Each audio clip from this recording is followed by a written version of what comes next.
Pag-uusapan natin ang overcoming the challenges of the network marketing industry. Siyempre, para ma-overcome siya, dapat malaman mo yung mga challenges na yun. Paano mo masusolve ang isang problema pag hindi mo nalaman na may problema? Kaya unang gagawin, alamin mo yung mga problema yun at hanapan mo ng solusyon. At pag nakita mo na yung solusyon, mag-focus ka na sa solusyon. Kasi habang nag-focus ka sa problema, lalo dumadami ang problema. Kasi may kasabihan tayo, what you focus expands. Kung ano ang pinag-focus mo, yun ang dumadami. Alamin mo lang ang problema, tapos i-focus mo na ang solusyon. At ito, ang mga challenges of the network marketing industry na dapat natin masolusyonan, ma-overcome. Ito yun. Una, market and competition. Ang laki ng competition ngayon sa mundo. Marami ng kompetensya ang network marketing industry. Okay, maraming kompetensya, mga produkto, pwede mo mabilis sa labas, mura lang ang iba, di ba? Dito, normal sa network marketing industry, medyo special yung mga produkto, pero may effective ha.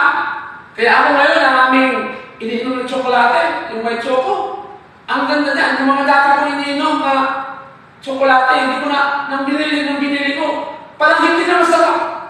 Iba talaga ang may choco ng kumpanya na nabilong ako ngayon.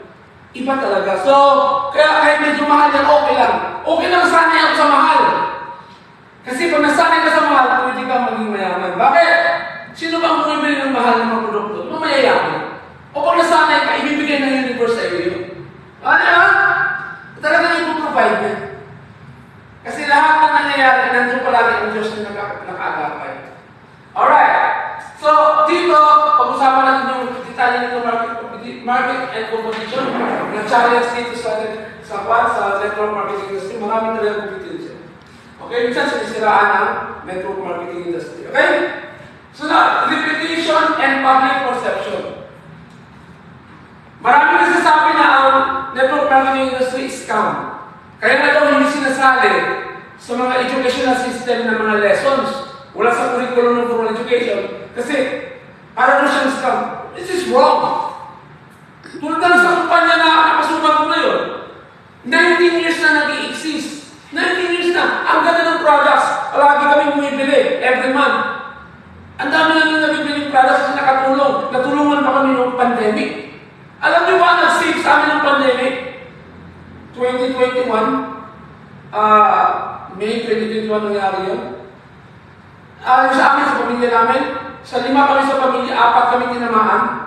Ang nag-save na sa amin, naka-quarantine kami sa bahay. Yung produkto namin dito sa Alliance in Motion Global, group of companies. Yan ang nakatulong. Isipin mo yun. Ang nagastos ko yan ng produkto, almost 12,000. Na-save na kami lahat na 4 kami. Samantalang, nabalitaan ko na yung kapatid ng kaibigan ko na nasa Jensen, kapatid ng kaibigan namin doon, natamaan ng pandemic, ang ginastos bago nakalabas sa ospital, 700,000 pesos, isang tao lang nun. O diba? So, ang laki na yung naitulong ng produkto ng Alliance in Motion Global. Mahal siya, bakit? Effective eh. Very effective siya eh. Normal yun. At saka dapat, sabi mo kanina, dapat masanay ka sa mahal kung gusto mo maging mayaman. Kasi kung nasanay ka sa maliit na presyo, nagplano ka sa presyo, ay hindi ka pwedeng yumaman. Hindi mo ka masasanay sa ganun. Pag hindi ka nasanay, hindi ka kapag-dapat. Kaya okay lang. Okay? Kita nyo?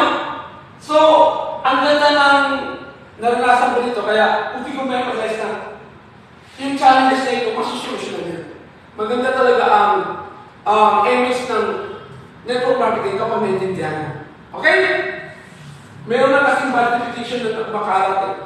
Ngayon, punta tayo sa sponsorship and recruitment. Isa ito na dapat i-clarify natin. Mamaya, isa-isa mo yan. Nagkaroon na rin ng challenge ito. Kasi may lumalabas na mga Ponzi scheme, kumikita lang sa recruitment. This is wrong.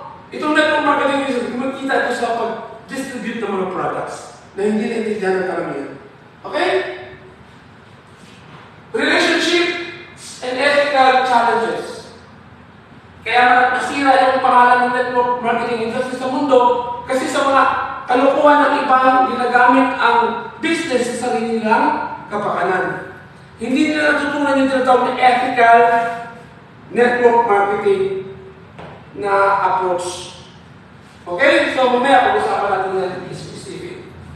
Next, operation, sales, leadership, and management. Challenge nito kasi maraming nag-join dito, bumili ng package, pero hindi inalagaan nung nabentahan nito. Hindi nila inalagaan, pinabayaan.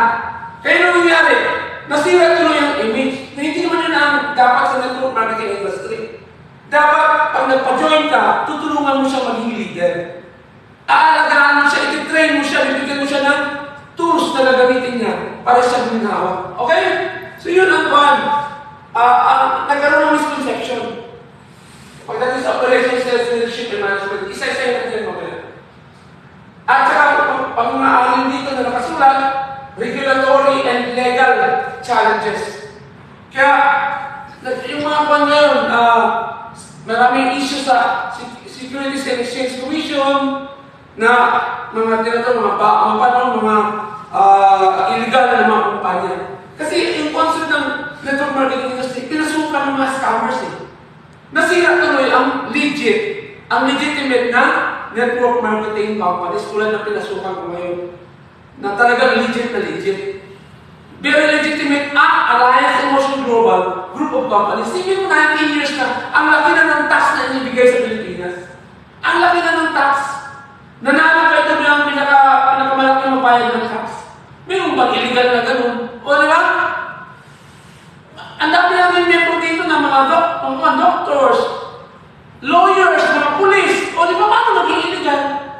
So, in that idea of regulatory and legal challenges, meron talagang solusyon. At sabi ko kayo, yun ang focus natin, yung mga solutions sa pagbabalik ng aking pagsasalita sa ating next topic.